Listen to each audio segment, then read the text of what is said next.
Untuk mendukung kelancaran pemerintahan pendudukan Jepang yang bersifat militer, Jepang juga mengembangkan pemerintahan sipil. Pada bulan Agustus 1942, pemerintahan militer berusaha meningkatkan sistem pemerintahan, antara lain dengan mengeluarkan UU nomor 27 tentang aturan pemerintahan daerah dan dimantapkan dengan UU nomor 28 tentang pemerintahan Shu serta Tokubetsushi.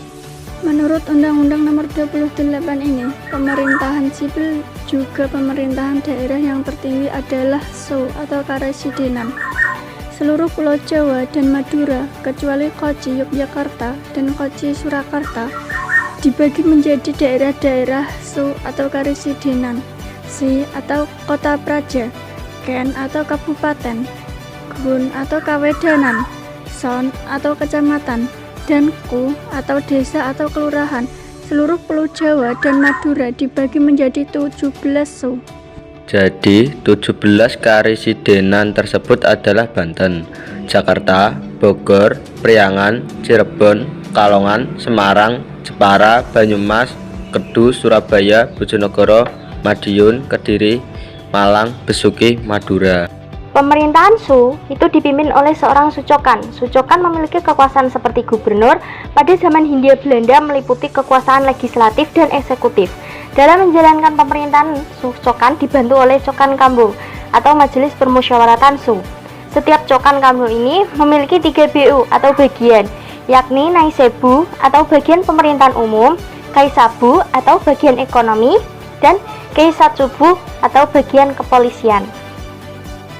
Pemerintah pendudukan Jepang juga membentuk sebuah kota yang dianggap memiliki posisi sangat penting sehingga menjadi daerah semacam daerah swatantra atau otonomi.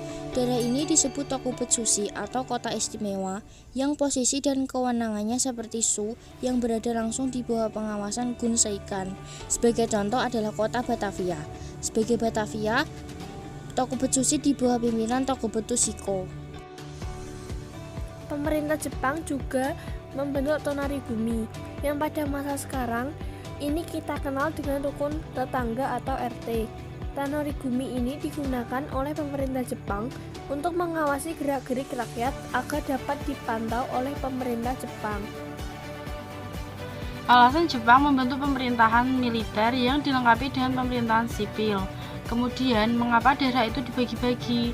Jawabannya adalah berangsur-angsur Jepang menguasai dan mempertahankan kekuasaannya. Untuk membuat pemerintahan yang terorganisir, maka Jepang membutuhkan sistem pemerintahan di Indonesia yang efektif dan tentunya menguntungkan. Maka dengan itu, Jepang membentuk pemerintahan militer dan diperkuat dengan pemerintahan sipil.